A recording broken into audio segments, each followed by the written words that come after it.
All right, so let's begin with the aftermath of Quantum of Solace. There were several plans in place to put Bond 23 in production almost immediately, but the Craig era, at least I believe, in my opinion, have been cursed. Instead of writer's strikes, MGM filed for bankruptcy, which held up production of the next film. Production was supposed to begin in 2009, but was postponed in 2010. The gap between films at this point was 4 years, the longest for between films for the same Bond at this point. So if you remember, Connery's films are literally like the next year. It's like next year, with the exception of when it was Lazenby that we had a 2-year gap. Yeah. And then another year gap, and then we got Connery again. 73, we get Roger Moore. Man with the Golden Gun's right after it, and then Spy Who Loved Me. I think there was like a 3-year gap there. Then it's every 2 years, like clockwork through Dalton. The only other big exception was like that 6-year gap between License to Kill and Goldeneye. All I'm saying here is like it's a long gap between films. You're saying there's a difference between gaps when it's the same Bond versus changing Bonds, yeah. Release date and then who was playing Bond at that point.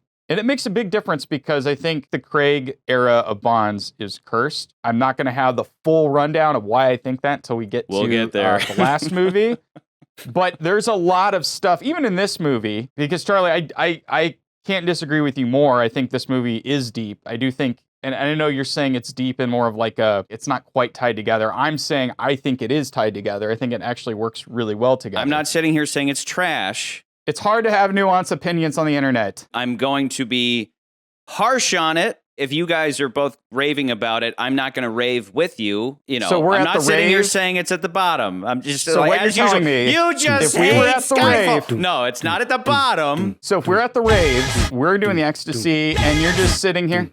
I knew it. Okay, sorry. Okay, so moving forward, I'd like to comment after Quantum of Solace, which let's just say left more to be desired. It wasn't a failure, but yes, there was probably more to be desired. Yes, all over the place. Objectively and so. And with the 50th anniversary looming, Barbara and Mikey G. Wiz probably said, let's hire some top shelf talent like Bond would order Dom Perignon 53. Because he prefers the 53 over the 55, if you don't remember that. I prefer the 53 myself. All right, so there was a script by Peter Morgan with Neil Purvis and Robert Wade, which that's the writing team. We've talked about this ad nauseum. Co-writing titled Once Upon a Spy, the script had Judi Dench, being blackmailed by someone she had an affair with during the Cold War, preferably someone from the KGB. And at the end, Bond would have had to kill M. This script didn't work out, but they did keep the death of M in the storyline. So the Bond co-writing team, Purvis and Wave, as we keep calling them, did concoct a new script that took elements from the book versions of You Only Live Twice and The Man with the Golden Gun.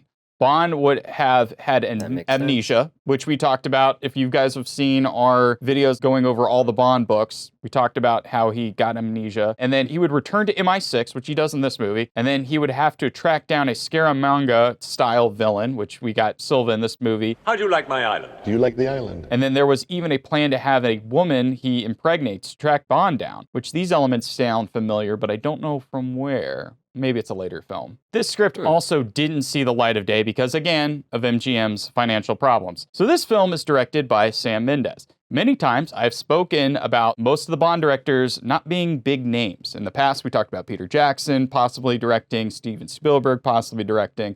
But at the end of the day, usually they were too big of names. They didn't want to have a big name controlling it. Right now, Christopher Nolan's talking about, I would love to direct a Bond film, but I want all the control, which is, I think, part of the reason why most of the time the Eon Productions family doesn't really want to bring somebody who's going to put up their hands into everything. Yeah. However, we got Mendes.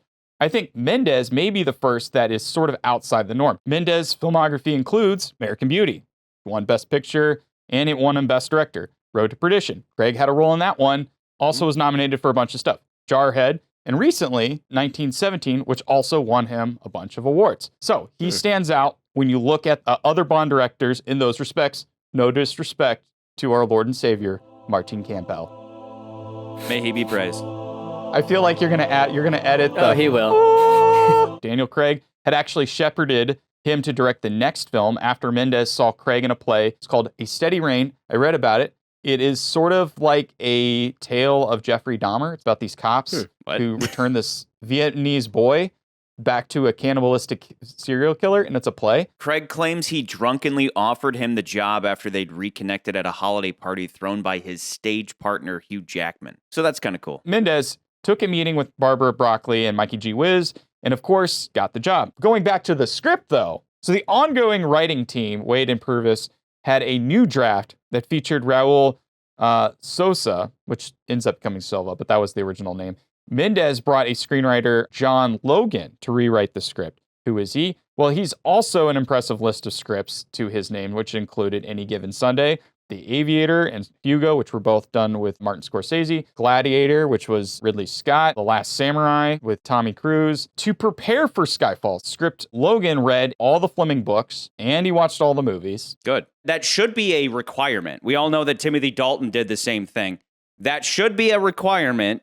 I don't know why it isn't. Maybe it is, maybe it isn't. But him doing that, immediately my respetto goes up. Yeah. Logan states in an interview with Austin Film Festival that Fleming's Bond is depressing, vulnerable, and not a Superman. That was his takeaway after reading all the books, which I think does coincide when every time we've talked about the books, because the books and the movies became a different thing. And I think that was also what we talked about during our episode with Casino Royale, was that they were kind of going towards the book Bond, yet you've already had this baggage of doing the film version of Bond.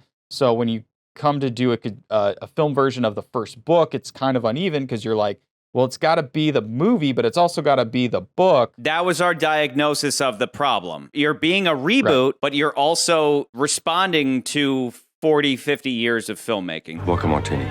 Shaken or stirred? Do I look like I give a damn? And in the wake of the less popular but wholly original Quantum of Solace, this movie takes that to its inevitable extreme, bringing back not just Q, I'm your new quartermaster, who is always a product of the films and isn't even in the books, as well as ushering us back into Bond walks into the office. Moneypenny's sitting at the desk, frame right, and he walks frame left through a double door into M's office. M then debriefs him. Lots to be done. Mendez and him, they played up a lot of the British elements in this film. So if you remember watching this movie, a good chunk of it takes place in Britain because they were thinking about how this James Bond is Britain's hero. America, we have Superman, right? Like other countries have other characters, but James Bond's very specific to Britain. So they really wanted to make that element very strong in this movie, and I think they do. He talks also about how, like in the past, how different villains act as far as like Goldfinger's and Dr. No. He talked about Goldfinger being sardonic and ironic. But he talks about Silva. Silva tries to destabilize Bond, but he does it in a manner that's different from all the other Bonds prior. And it's fantastic. He says beautiful. he destabilizes Bond. He said he destabilizes Bond by using homoerotic seduction, but Bond turns it on him, which is the best part of that whole scene. It's so Bond. Well, first time for everything. Yes. What makes you think this is my first time? I will also add that Mendez, by extension, hired 2 other collaborators to this film that makes it stand out. First one being composer Thomas Newman. Many of the most recent Bonds have been scored by David Arnold, and then famously by John Barry. There was, I think, one exception from that. Guy did the music for Rocky. I believe he did For Your Eyes Only. But for the most part, John Barry has scored all of the previous Bond movies, and then we had David Arnold through the 90s until today. But for this movie, we get Thomas Newman. We'll get into our usual Batman talk soon enough, but I swear there's one moment where he gives a little nod to Hans Zimmer.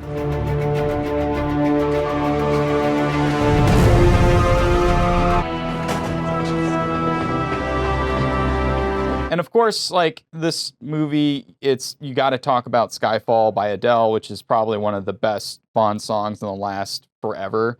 Yeah. I was curious to know whether Charlie would prefer Skyfall or Casino. I am by default. I'm going to obviously go with Casino. Yeah. Skyfall is I am a objectively Skyfall terrific.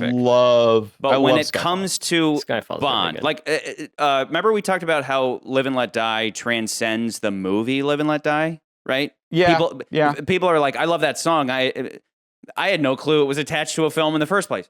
Skyfall is the same. We defined Bond's song as having this particular sexiness to it. Big horns, blah, blah, blah. We talked about it, Bon nauseam. I know that most people wouldn't put You Know My Name at the top, but You Know My Name is the #1 song so far as Bond's character is concerned. Skyfall is about this movie in particular, and then beyond that, it's just an incredible song. It's just like a powerhouse of a song that, like I said, transcends the film itself. It is an earworm. Yes.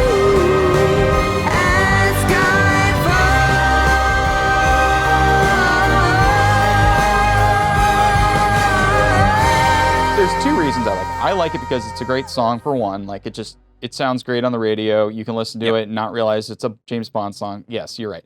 But I also like it because it definitely heralds back closer to what John Barry was doing with Shirley Bassey with Goldfinger and all those old tunes from the 60s. It kind of has a resemblance to it. So it feels very Bond, but also very new. Anyway, sure. So again, we were talking about he hired 2 collaborators for this film. The other being, I guess you can do a drum roll or not do a drum roll. It doesn't really matter. Roger Deakins. So Nance. Oh, yes. Roger Deakins. Deakins. So Nance is aware. And so, just so I set the record straight, yes, Deakins' cinematography looks amazing in this film. But to me, like Charlie, you put it before, it's a cherry on top, like Adele. And I literally wrote that before you even said it. I didn't even know you were going to say that. But yes, after watching the movie, it's great. It's not the reason I love the movie. We have been very consistent on that point. Like, cinematography is a bonus. It's a cherry on top. Right. You could shoot a fucking Bond movie with a cell phone, and if the story's great, I'm going to like it more than anything with the best cinematography. But Roger Deakins is a legend. He's shot all your favorite movies. It's been Roger Deakins. So Deakins is like one of the celebrity director of photography. Like Spielberg and Kubrick are synonymous with director. He's been kind of the celebrity DP. It's more than just being the camera operator, which most DPs aren't the camera operator. He's one of the exceptions where he does both. But it's also meaning that you're talking with the gaffer and the grip and setting up where the lights are going to go and how the image is going to look. So the director might say, we're going to look a shot at Charlie, but the DB's like, how are we going to light that shot? How is it going to look? And it's not just there we go. I think it was License to Kill, and I talked about how that movie kind of looks like garbage, and it was really because it kind of has this telenovela. It's dirty. It looks kind of yucky. It's because most of that lighting doesn't look quite natural. And if you go back to like Dr. No and Goldfinger, those films look a little more like stage theater-y thing, and you do see some mood lighting here and there in those early films, but it's still kind of theatrical, and it has that like 60s and 50s Technicolor look to it. Over time, they started getting farther and farther away from that and being like, we got to light it so it looks natural, but it still looks good. And you see that a lot with the way Deakins lights the movie. So it looks great. Going through some of the cast members, we got Judi Dench returns last time as M. She also utters the first F-bomb in the entire series. I f***ed up, didn't I? Still PG-13 because it's just the one. Also, M is the first non-villainous recurring character to die in the films on screen. We came close with License to Kill with Felix Leiter, but she is the first reoccurring character that actually was killed on screen. Yeah. She also is tied with Bernard Lee in playing M, but only by the number of years. They both played M for 17 years total, both of them. However, of course, because we have all these gaps in time between films with the later films, Bernard Lee played in more films. I believe he played it 11 times. I think she was like 7. So, of course, yeah, he played it longer. They did, I think, in the online, they also said, like, well, technically, she's in it longer. She plays M longer because she's in the next movie in a flashback or something. But let's not count that. Let's not count that. Javier Bardem. Got to talk about him. He's like probably one of the most important parts of this movie. Plays Raul Silva. Tiago Rodriguez is his real name. Silvia was intended to bring back an absence. Silva. Let's get that right. Silva. Not Sylvia. Silva. Sylvia is... I'm thinking of Sylvia if he went trans, he'd be Sylvia. Oh, Mr. Bond. But no, it's Silva. I was thinking of... You know what I was thinking of? I was thinking of... Trench. Sylvia Trench. Sylvia Trench. Sylvia. Bardem had his script translated to his native language of Spanish to prep for the role, which I think is pretty impressive. So they took the entire script, translated in Spanish, so you can memorize the Spanish lines. Crazy. And then convert it to English. But yeah, Mendez says like that's him committing to the role. While every Bond villain has its deformities, which we do eventually see in this film, of course, because he takes the thing out. Mendez and Bardem settled on dyeing his hair blonde. Bleaching him blonde, you can't help but think that they are giving him the Goldfinger treatment. He does have a similar look to Julian Assange, founder of WikiLeaks. And that's what people have always said. He's like, he kind of looks like the WikiLeaks guy, which kind of fits again with the theme. Always got to be picking movie. out billionaires to pick on. Yeah. We're always picking on billionaires every episode. Sorry, you're so successful. We're gonna honor you with a Bond villain. Next, I have a couple of people that are new to this film, but they're new to the franchise. Naomi Harris plays Eve Moneypenny. You might remember her. This is the thing I didn't know. She was in Pirates of the Caribbean. She was in the second. She was in the second and third one. She plays Ty Dalma, the voodoo witch that's in both of those movies. I don't know if you remember those movies. Yeah. Calypso. That's her. She looks very different from this movie to that movie. So it's pretty crazy. Is it Ralph? Hold on. Ralph Rafe Fiennes? Fiennes? Ralph? Ralph? Rafe Fiennes. Rafe Fiennes. He plays Garth Mallory. Gareth Mallory. Some thought that he would be playing a new version of Ernest Blofeld before the movie came out, but we Ernst. got the new Jesus in. Christ. Ernest. Ernst. Ernest? It's Ernest. Ernest He's goes Ernest. to Spectre It's Island. official. The next franchise we're ranking is the Ernest movies. Ernest. Ernst Stavro Blofeld. Okay, calm down, buddy. Ernst Blofeld. I didn't take Ernest German in Blofeld. school. Okay. Ernest becomes Blofeld. That's like the title of the best Ernest movie that was never made. Ernest takes Ernst- over the world. It's Ernst Goes to Spectre Island. That's the movie. Ernest Goes to Spectre Island. That's the one I want to see. I am going to butcher this name. Bernice Marlowe?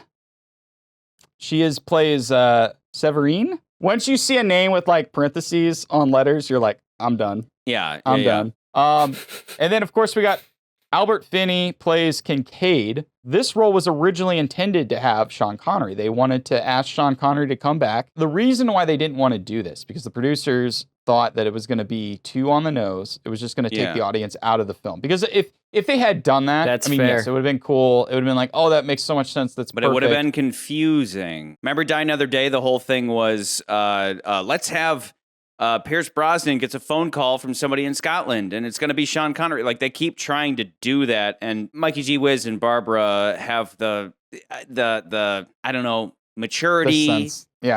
the business sense to be like, no, let's not do that. That's cute, but let's not do that. But even so, they do certain things in this movie that I do think they're cute when you first see them, but they are a little bit on the nose. Like, you know, my name's Eve Moneypenny.